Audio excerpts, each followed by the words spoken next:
Welcome back to week 9 of the DSR channel. Today is the first day of week 9. What a crazy run. So we're going over the Forgotten Realms Heroes of Faerun book that just came out last week. And I want to cover the mechanics and do some ranking on factions, okay? At first, I put up a post and said, hey, do people want me to kind of put some of this together like I do with the backgrounds? And I thought the majority of votes would come in around the 1 minute. But more than half voted for they want all the lore. And then, almost half voted for not all the lore. So what I'm going to do is I'm going to split these, and this is going to be just mechanics, and then I'll do separate videos on lore. Okay. Um, and awesome. This is amazing. Thank you so much for all your support and help. And on this ride, day 1 of week 9. This is day 64 of the channel. 800 subscribers. You guys are awesome. Many of you might be thinking like I do, this guy needs a good graphic designer because his stuff could use some help. And I would agree. So, if you're a graphic designer out there looking for, a way to build your resume, let me know. The pay sucks because I can't pay you anything because this isn't making any money. But the hours are worse because I do, on average, 1 video a day. Actually, I've done 67 videos in 64 days. So let me know if that sounds interesting to you. Start a line over here. All right, and we're going to start off with data because data is fun. And this is all the rankings. So if you only care about how I rank things and what I thought was, I guess, the call out pieces of each of these factions, then you can stop watching here. But if you want to find out why or any of the details, I guess you got to keep watching. So, and take these rankings with a grain of salt. These rankings are just relative to each other, like the other factions against each other.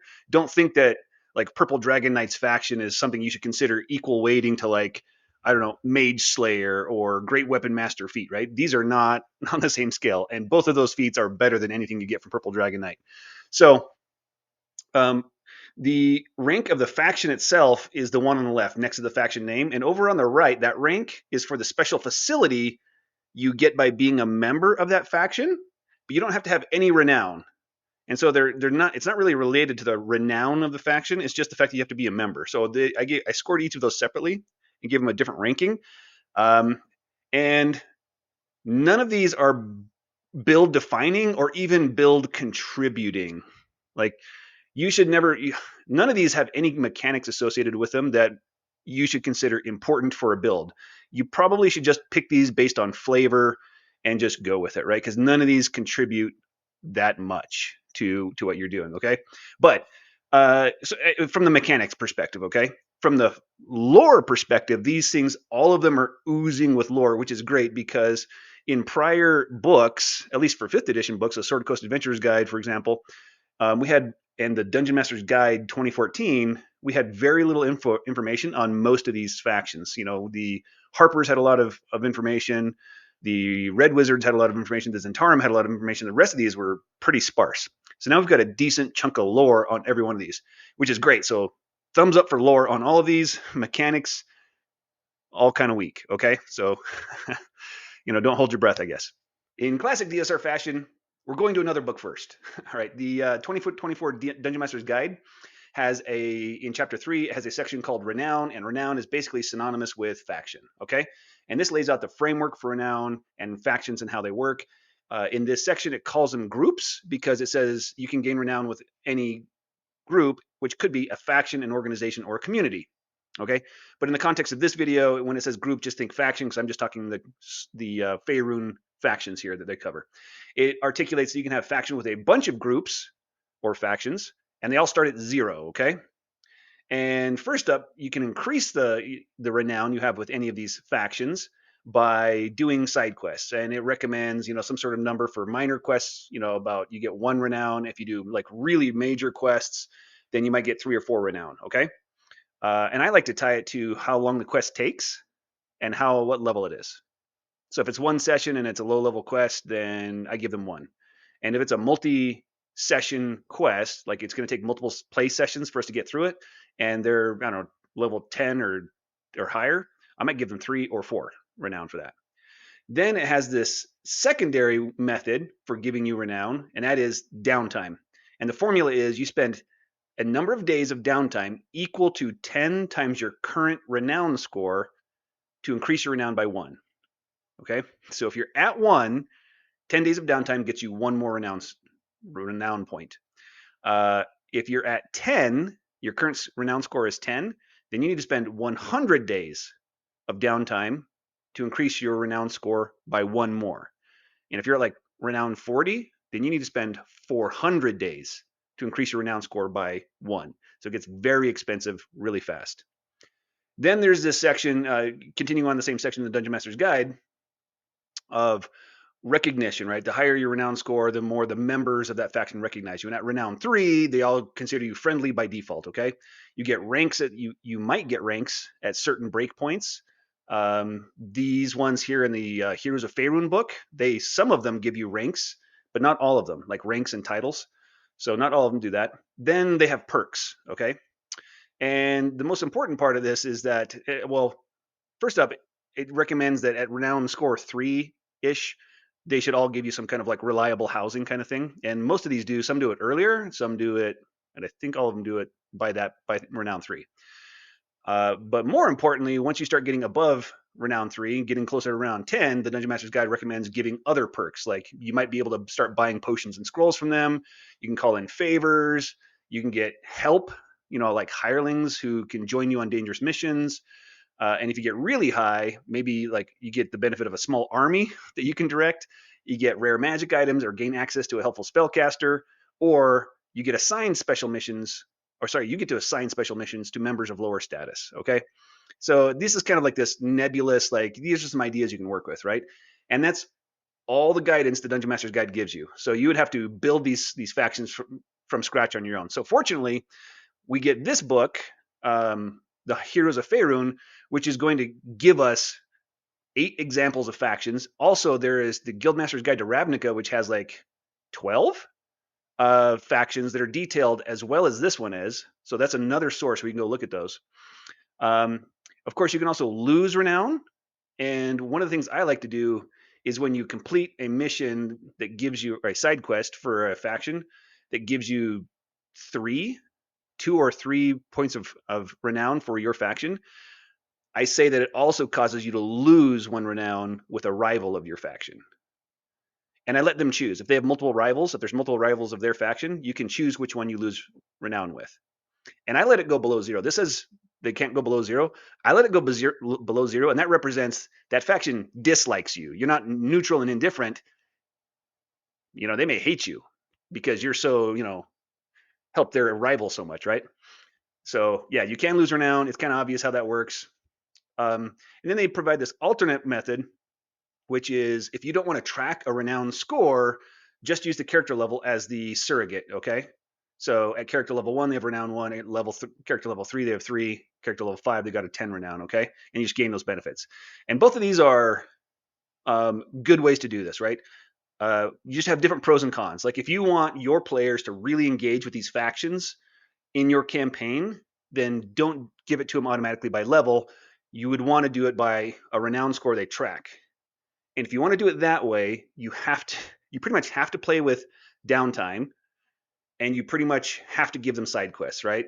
So that they develop and develop their faction renown through these quests they're doing, which also kind of steeps them in what's going on with this faction, okay? So it's just a different thing. Like if you're going to go with renown score, you're signing up for a lot of work as a DM. And you might take your campaign from being a 1-year-long campaign to a 2-year-long campaign as your players do all of these side quests. And if that's what you all want, great, perfect, right? That's awesome. But maybe that's something you guys want to talk about at session 0. Just say, hey, how long do we all think we're going to play this campaign? And do we want to do a bunch of side quests like this? Or do we want to kind of hand wave that and just do it by level? Another thing to consider is, do you have all of your players join the same faction? I've played with factions in downtime and renown for years now with all of my campaigns, and I always want to let my players choose a faction so they have a little more choice and flavor for their character, and they can, each of them can differentiate. The downside of that, and I don't have a strong recommendation either way which one's better. I'm just letting you know pros and cons. The downside of doing it that way is that you've just multiplied the number of side quests they all need to do and lengthened the campaign even further, right? If you've got 5 players and every one of them joins a different faction, you need to develop 5 times as many side quests for them to go on so that they each have the same number of side quests they can do. And you might have a 5-year campaign. And if that's what everybody wants, wonderful. That's great, right? Just awesome. And if not, talk about it in session 0. Maybe think it all the way through and make sure that you as a DM, you're prepared to put in all that work. Now, a little tip for you: if you are going to do that kind of work and create these side quests for faction renown, you don't have to develop every side quest yourself. I mean, if you're good at it, great. I'm not. And if you're like me, where you just you're not great at writing stories, you're not a good creative story writer, I recommend getting the anthology adventures that WotC publishes. They've got a lot of them. They're great. A lot of third-party publishers produce great ones. I've used Grim Hollow, and you just read all those, like Keys from the Golden Vault, Candlekeep Mysteries, Quest from the Infinite Staircase, all of those kind of things. And then you just kind of pick things and say, well, and you kind of just tweak the quest hook and say, that's the side quest for this faction. It works great. So that's a nice tip to save you a bunch of time if you're not a great creative story writer like me. If you are also not a great creative story writer, as I am not. That's what I meant. And right off the bat, they give you this handy table of how all the factions feel about all the other factions. Now, I wish I had this for Planescape, the Planescape campaign that I'm running all my players through right now. They have all this depth and information on the factions in Planescape, which there's 12 of them. But they don't have like a handy table where they break down like these factions are opposed to these factions like this. So I wish they had done this for Planescape. I built it myself for Planescape. So yeah, F means friendly, H means hostile, I means indifferent. So this is great. And like I mentioned earlier, when they do a quest for their faction, you don't have to, you might consider saying they lose, and I like to make it less than they gain, right? So they gain 2 or 3 points with their faction and they lose maybe 1 point with a rival, and let them choose the rival so that it's less punishing. It also gives them some flexibility that if there are other party members who have chosen a different faction, like the faction who is a rival of theirs, that you don't have to necessarily lose renown with that player's faction if you don't want to. You can choose a different rival. So that's good. All right, let's get into the details of each one of these. Cult of the Dragon. So first up, there's a lot of things in here that's just like lore, role play kind of stuff, very ribbon kind of things, and it's great for role play and flavor and lore. But this is the mechanics video, so I'm not going to cover that. I'm going to skip over things like this section of each one of them. I'm not going to repeat this for every faction. So I'm just going to say it once here, Cult of the Dragon, and just know that that's what I'm going for. So you can see that when you first join as a member of the Cult of the Dragon, you get a trinket. We don't need to cover that. I'm not going to say it again. You get vestments. That's basically clothes that are worth, I don't know, less than a gold piece. And you could have flavored your own clothes that way anyway. So role play awesome, and the trinkets role play awesome, right? I like using those for role play and just having those on your character sheet. But this is a mechanics video, okay? So we're going to stick to that. So the mechanic thing you gain as a member when you join the Cult of the Dragon as a member is you gain the benefit of you get to pay them tithing. 10% of your earnings per month, or 100 gold pieces, whichever is less. So I'm glad it's capped at 100 gold pieces, because in 1 month of game time, players can make thousands and thousands of gold pieces, right? That would have just been exorbitant. Also strange, like in first and second edition, paladins are the ones that had to pay tithing. So why is the not so good guys Cult of the Dragon paying tithing? And that's your only member benefit. It's listed right under member benefits. And you get nothing for it. I don't. Whatever. Okay, this is one of the reasons they get a D rank for the mechanics here, and that's why I marked the benefits section red. Right, it is a negative benefit. Okay, let's move on. All right, this is the table. They give you this nice table that as you gain a renown score, this is all the benefits you get from it. And like I said, I'm going to skip over the ones that are kind of like more or less like just role play flavor kind of things, or otherwise this video would be super long. So we're going to focus in on a few things. Now, there's also some things I'm going to skip, and that's like hirelings, right? Hirelings can be like guards or like scribes or messengers for you. Pretty minimal impact on the game. And if you get to, they at most cost 2 gold pieces a day, and you get to hire them for half price. Like, I'm not going to cover that every time. And a few of them get things like that. Then there's like these things where you can get a squad. Like you can get some stat blocks of these guys to help you. They have different stipulations on what they can or can't do for you, and it's heavily dependent on what the DM allows them to do for you and how you run it. And also, if you guys as a whole group are okay with this idea of you having like, so at 15, 6 cultists. Okay, so you're going to play a PC and 6 cultists. Remember, the DM doesn't. There is no game world, right? There's no engine running these NPCs for you. You have to run them as a player.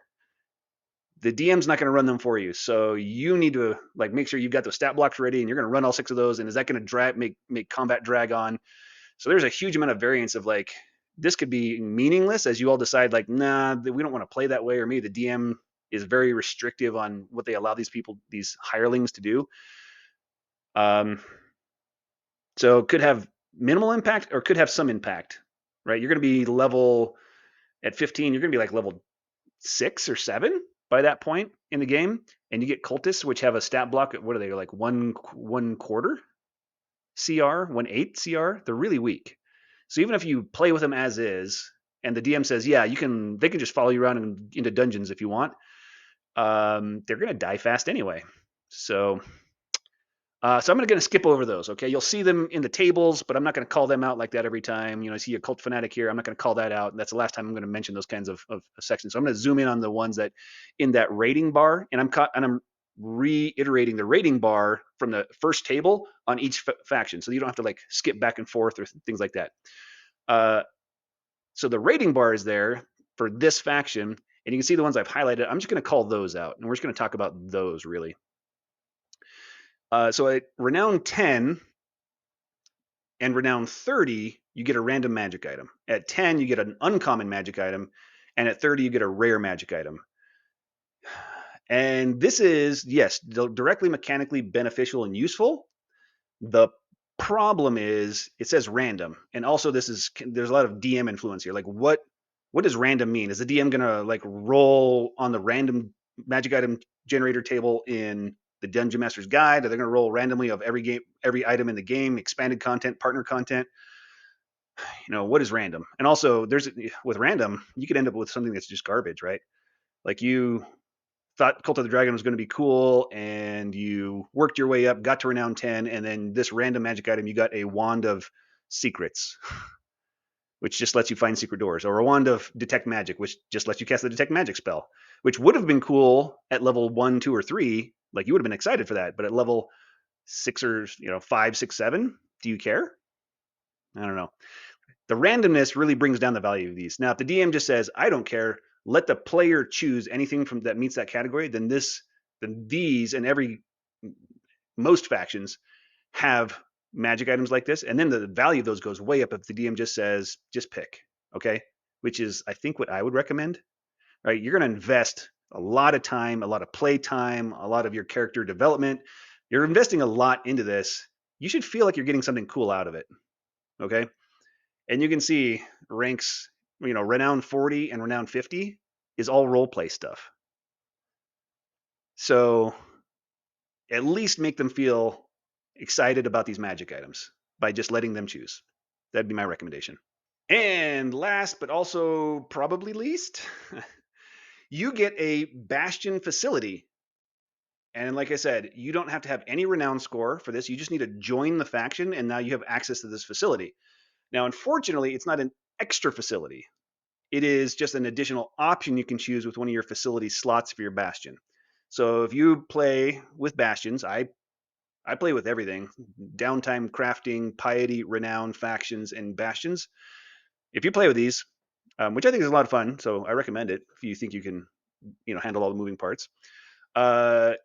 This one is not good because it is a replica, and you can't build this one to level 13, right? It is a replica of just the archive, okay? But it is worse than the archive, which is also available at level 13. The research portion is identical, and it even says when you enlarge this, you get more books just like the archive in the Dungeon Master's Guide.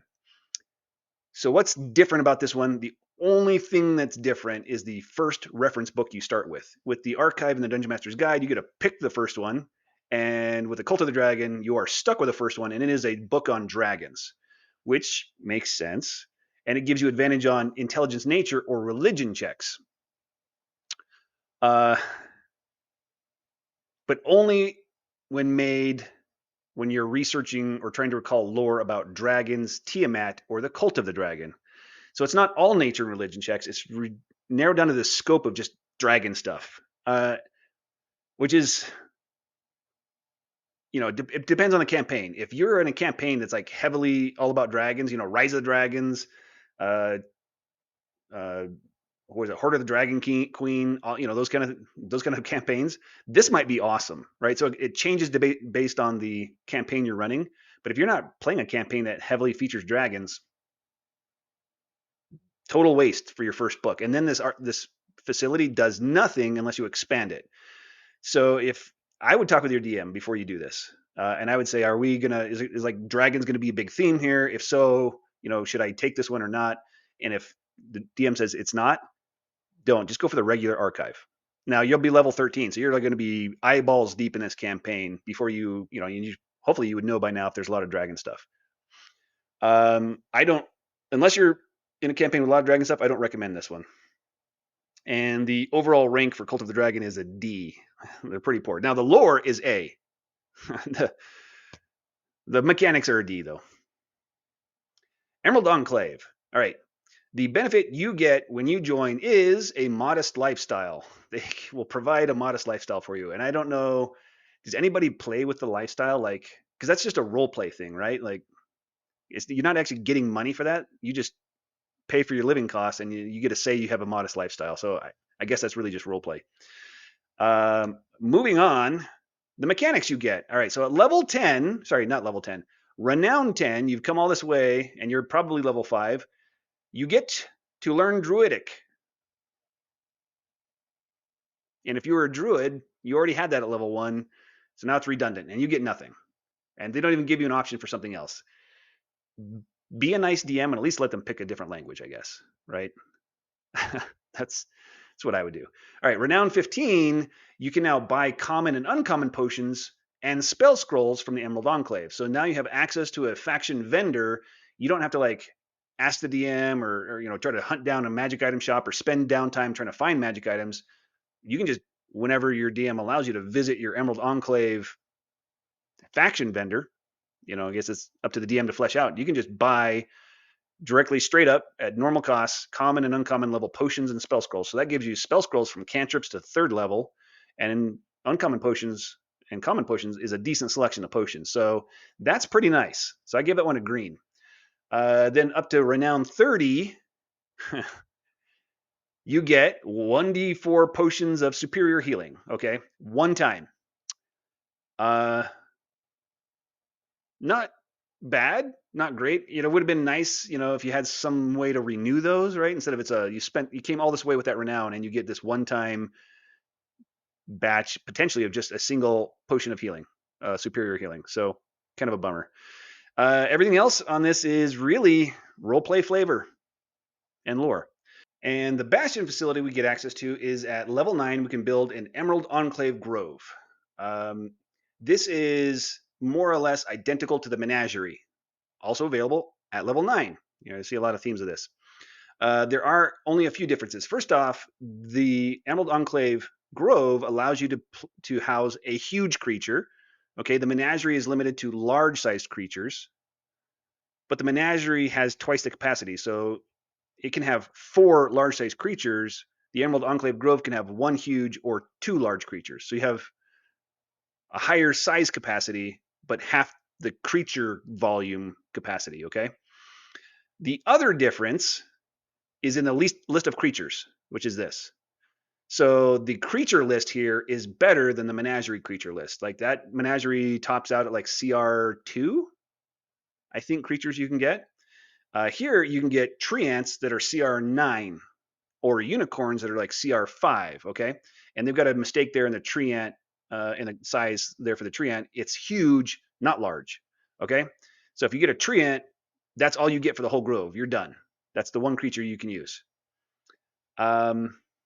Okay, this is, as far as Bastion facilities go, I actually think this is better than the Menagerie. So I give this one a B, but the Menagerie is not a great facility. So Still a B. There's lots of A's, and so I probably still wouldn't choose this, even though it's flavorful, which is unfortunate, right? That's the bummer when you do mechanics like this. All right, Harpers. This is one of those factions that's like very popular, tons of lore, lots of books about these guys, and I was very excited for this one, and yet it's overall kind of a disappointment. So what you get when you join as a member is you receive a musical instrument and a disguise kit. Yeah, you know, not super valuable stuff. If you needed a musical instrument, you probably already had one because you were a bard, right? Um, any background that gives you proficiency with the disguise kit gives you the disguise kit. So you probably didn't need one. So I don't know. This is a few pieces of gold. That's it. All right. Moving on to the renown benefits you now start getting. We're going to skip forward to you get to at renown 5, you can buy common potions and scrolls. Okay. So this is like the Emerald Enclave one, except you're limited to common level. You don't get uncommon. And common potions, there's like what, 3 or 4, and it's like regular potion of healing, potion of climbing, and a couple other minor things, right? Scrolls that limits you to just cantrips and first level scrolls. So that's a lot less useful than what the Emerald Enclave got. But you get it at 5 instead of 10, except that at 10 you don't really. What you get is another role play feature. So at 10, the Emerald Enclave buddy is like, ha, look what I got. And you're still sitting there with the same common level potions and scrolls. Bit of a bummer. At 15, renown 15, you now have a 15% discount to buy potion scrolls and adventuring gear at Harper strongholds. No indication of what restrictions of rarity on the potions and scrolls. You see a lot of this with these with all these renowned benefits. Is a lot of stuff's like not articulated well enough, not described well enough, not given enough details. So it's kind of like the DM's got to decide how they want to rule that. Are you going to let them access any level of potions and scrolls now and give them a 15% discount, or does this just mean a 15% discount on the common level potions and scrolls they could get before, plus adventuring gear, which is like weapons and armor and backpacks and things like that? I don't know. All right, and those are the two real big big mechanical benefits you get. You'll also see here in this one, I want to call out two things. One is you see these references to personas. You gain personas at renown 10, and you get another persona at renown 40. So here's the Harper personas, right? So Harpers are like spies, but they're the good guy spies, right? They're not the bad guy spies. So they're counterintelligence, right? I don't know. And you can develop these personas that are identities, right? And they have whatever papers, and they have like histories, and people know about them, and they have relationships. And you can uh, disguise yourself as them and take on this persona and pretend to be that person instead of your normal self, which is a lot of text and cool flavor and stuff to just replicate the disguise self spell. I mean, I guess except you have some contacts who know you as this person, but that's all up to the DM, right? Yeah, I guess you could work with the DM and you guys work together to develop that stuff. But if you don't develop that stuff, that's all meaningless. It's role play. Sorry, mechanically meaningless. It's role play gold. It's mechanically meaningless. And then they have this handy table to say if you don't have an idea yourself of like a persona, the personality of this persona and their description, just roll here, and that's your personality, which is a great way to start, right? Roll one, decide if you like it or not, maybe roll again, and maybe you just tweak it, right? Or add to it, and it's just your starting point. So anyway, that's role play. We're gonna move on. The other thing here is these Harper pins. So you get Harper pins at renown 25 and 40, and it is an uncommon magic item. I think they messed up. It feels like they messed this up, and there's a mistake here, but they're both an uncommon magic item. They require attunement, and they work with your personas to make it so that people can't tell that you're not really that person. Essentially, like they can't read your mind, or if they read your mind, it's you have thoughts like you're that person. And if they try to use with the gold pin, if they try to use divination magic on you, you are detected as if you were that alignment, that creature type, or whatever you needed for your identity. So the problem here is the gold pin does not include the benefits of the silver pin. So if you want both benefits, you got to attune to both magic items. You only have 3 slots for attunement, and these benefits are heavily role play. And I don't like that where if a player is going to lean into role play, I do not want to penalize them mechanically for the other aspects of the game. I don't want them to feel like behind the other players because they leaned into the role play. Like that's bad design to me. You should reward them for leaning into the role play, not penalize them with having two magic items. They have to have two magic items that both require attunement. So I would homebrew some of that. Okay. The Harper Bastion facility is a Harper hideout. You get access to it at level 5. And this one is kind of strange. I mean, roleplay gold, guys. But mechanically, so your hideout has a permanent alarm spell on it, and it has a tunnel from the rest of your bastion to this hideout. And at level 5, the hideout can be a mile away from the rest of your bastion. So you can like use this tunnel to sneak out of town. At level 9, it now becomes a magical doorway, not a tunnel, and the hideout can be within 100 miles of your bastion. So getting a little more interesting. Level 13, it can be anywhere in Faerun, which is the entire continent. So more interesting, as long as you're wanting to go between that point and that point often. And at level 17, you can put the hideout anywhere in the multiverse. So now you have a magical portal between your bastion and any other single point in the multiverse. And you can move that point once per level. So if you want to travel between this location and that location often, this one is excellent. If you don't want to travel between those locations often, this one is pointless mechanically. And then you have Harper training. So this is basically the training area, but you can get access to it at a lot lower level. So the training area facility has this same effect, same text. The difference is the training area facility gives you a lot more options. There's like one option is like a bonus to unarmed strike, damage. There's a whole bunch of options. You can get like weapon mastery. You can get martial weapon training, I think, and then you have a list of 4 or 5 kind of martial, I'll call it combat related skills you can get by doing the training. This is limited specifically to just the skills, the skill proficiencies, deception, investigation, and performance.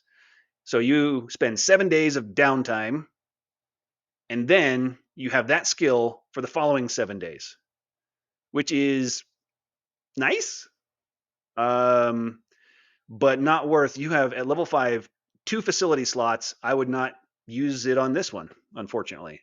I would give this one a C mechanically. There are a lot of facilities.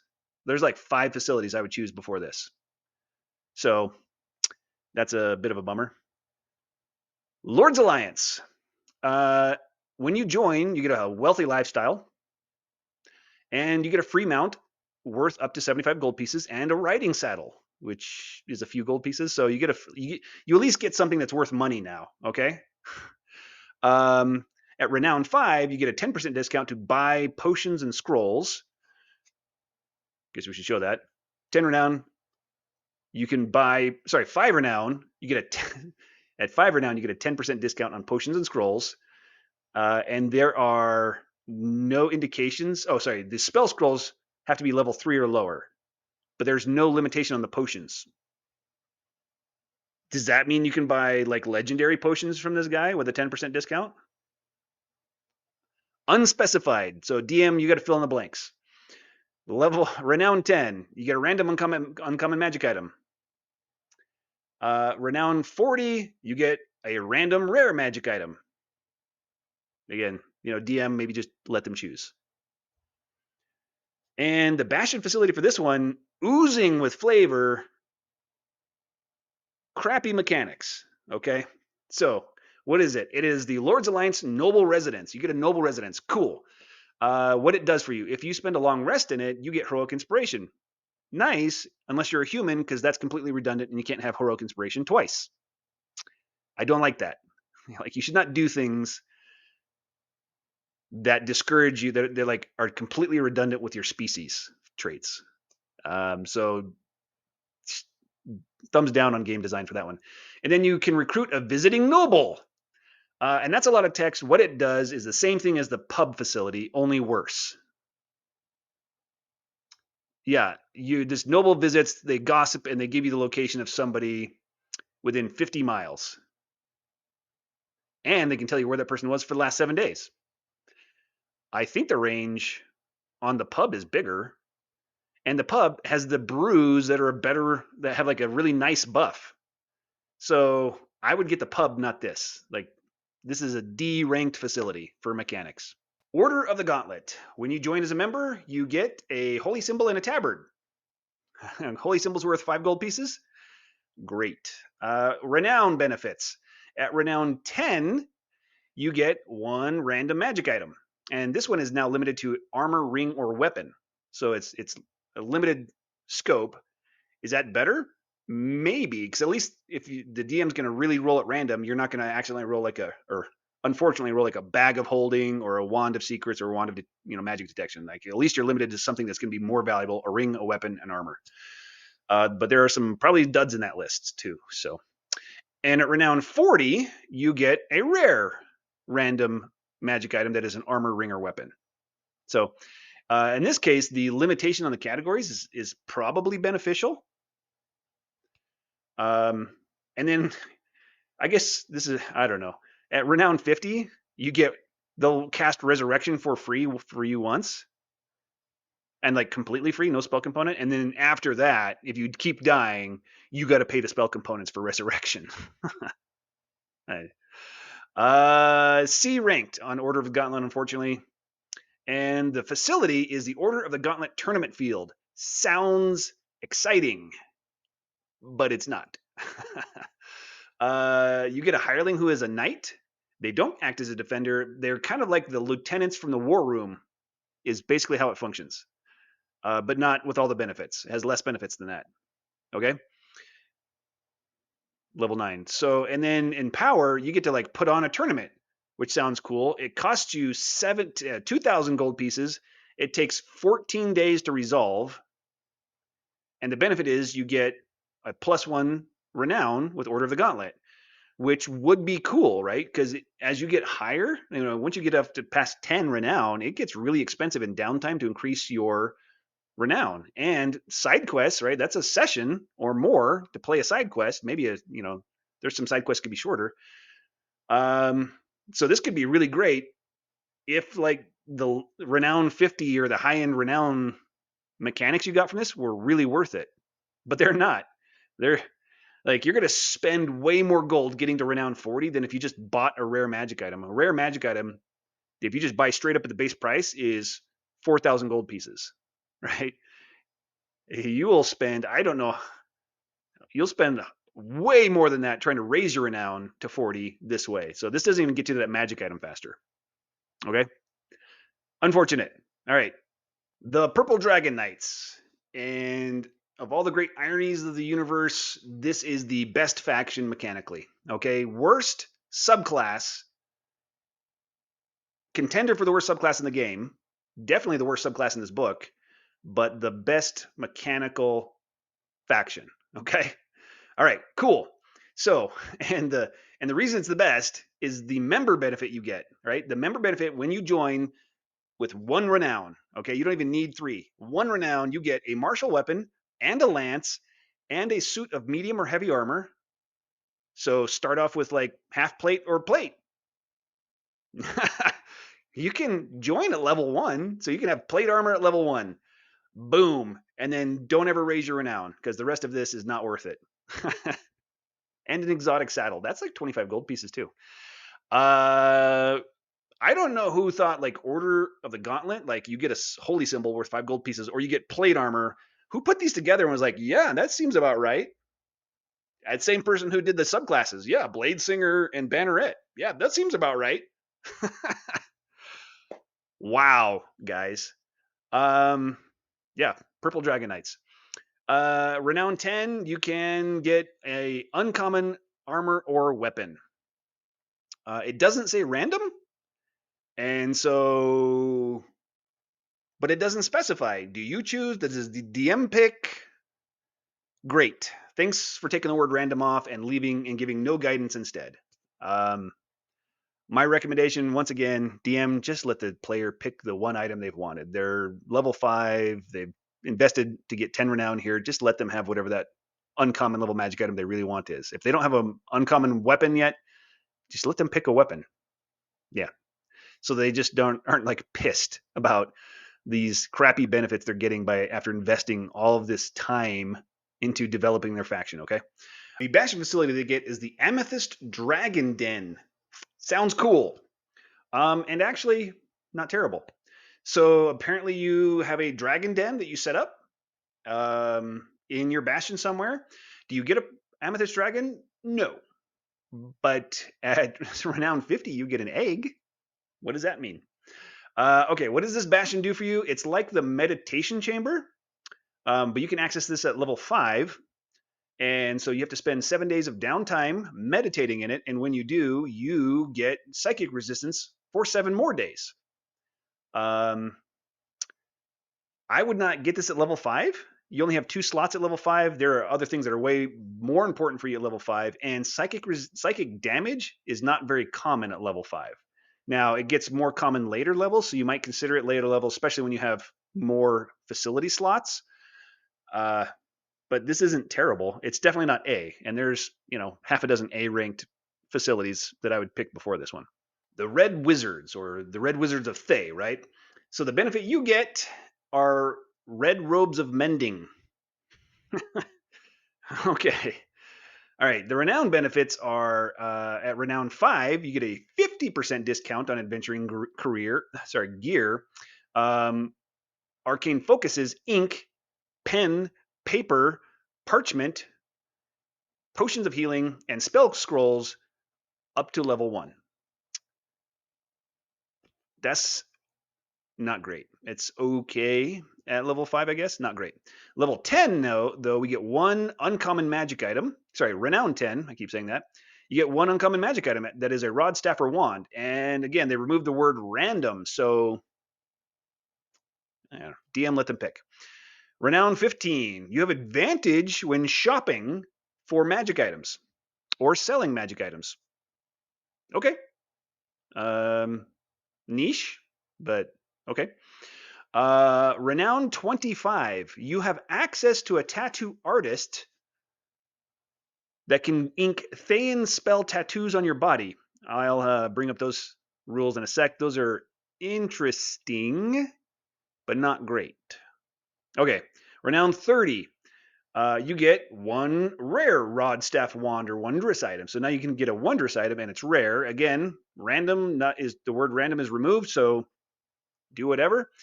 At renown 50, you can learn to create the Thayan spell tattoos yourself.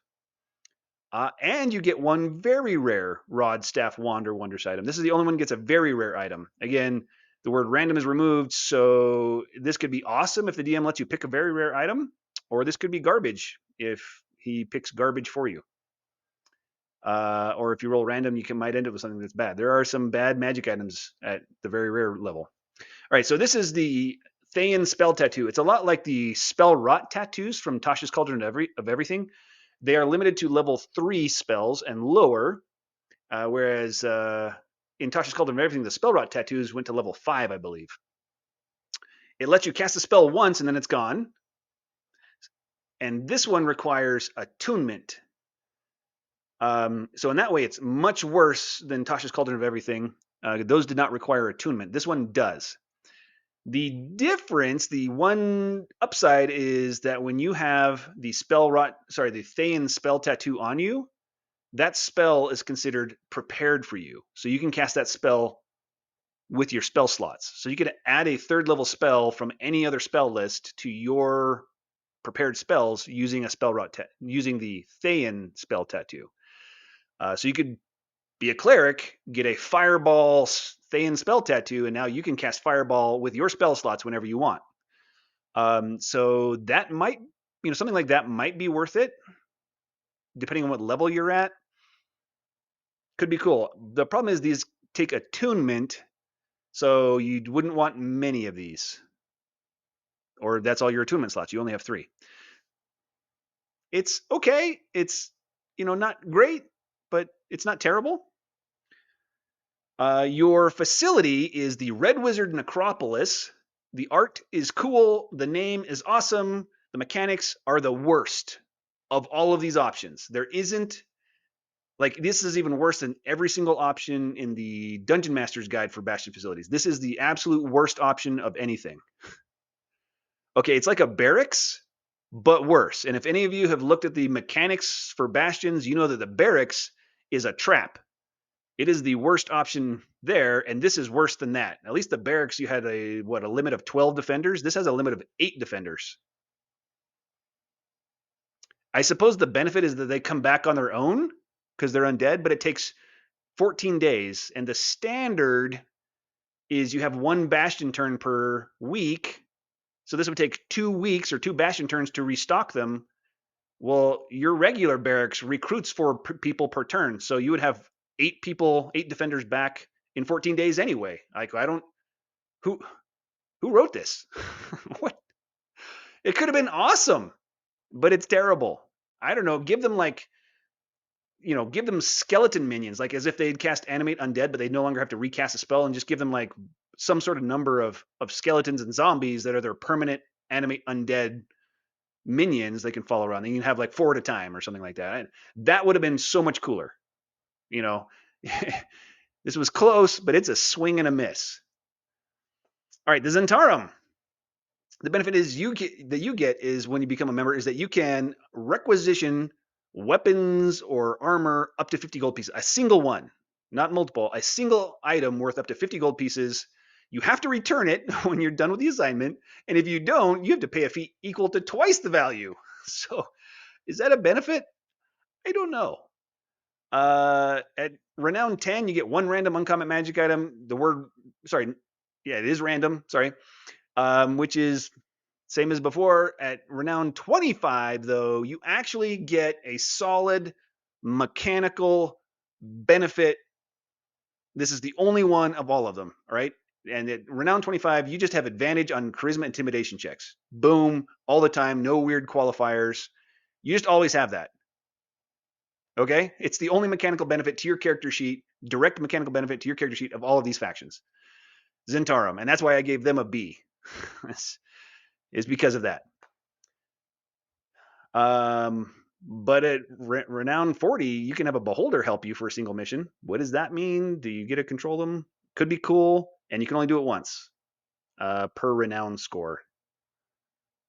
Oh, just once actually. Once you can only have a beholder help you once ever. Okay, but your bastion facility is pretty bad. The Zhentarim travel station. So this one is pretty unique, right? There's not another facility I could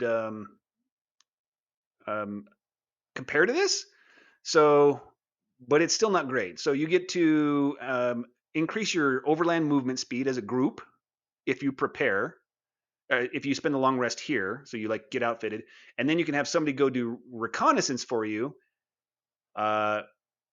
when you're leaving from the Zhentarim travel station.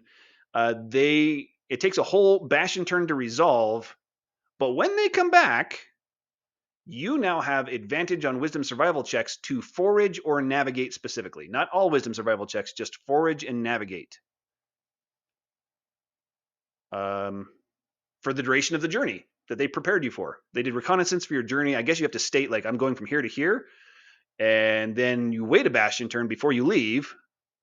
And then for that journey, just that one journey from here to here, you have advantage on wisdom survival checks to forage or navigate. That is like a C-, and I think that's generous. I don't know. If it's a specific campaign type where you are going to travel from here to here often, you have like a base of operations and you leave from that frequently, this could be okay. There's a couple of campaigns that I've run that I can think where you would use this. Is it worth it? I don't think so. Like, I would still have at level 5, there's, like I said, 5 or 6 bastion facilities I'd much rather have than this, even if the overland travel speed mattered, right? Even if you're going to get these benefits and actually get something from it, the other bastion facilities just give you more. I still would pick those over this, which is a bummer because the lore and flavor is great. All right. Wrapping this up. This was so hard to not keep interjecting of like how I would fix all these things. So I'm going to do a separate video on here's how I run bastions, factions, downtime, and all this kind of stuff to kind of like make it work, but keeping as close to rules as written as possible. Okay. And yes, everybody who is a big, lover of the custom backgrounds, and you know that I'm not.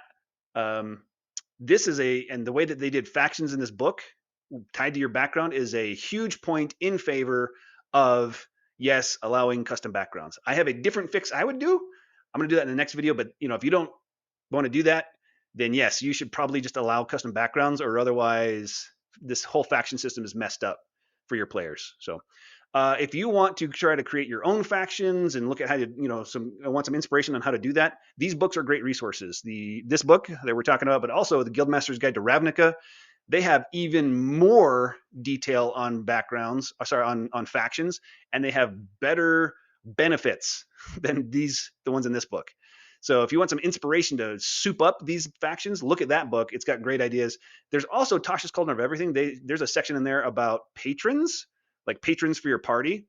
Um, those are kind of like factions, and I would read that and get some inspiration for how to improve your factions as well, right? If you're gonna tweak or homebrew a faction, all three of those are great resources to kind of bring some mechanics together, get some inspiration for making them better than what we have alone in this book. Okay, but again, the lore is awesome, so don't think. Anyway, I think this book is great. This book, the art is amazing, the lore is fantastic, the mechanics of everything is like a grab bag, like a mixed bag of stuff. Like some stuff is awesome, some stuff is terrible, and like I don't know how it made it through all the way through. That stuff side by side, where this thing is amazing, this thing is garbage, and who said like, yeah, seems balanced, ship it. Anyway, thanks for watching. I'll catch you next time.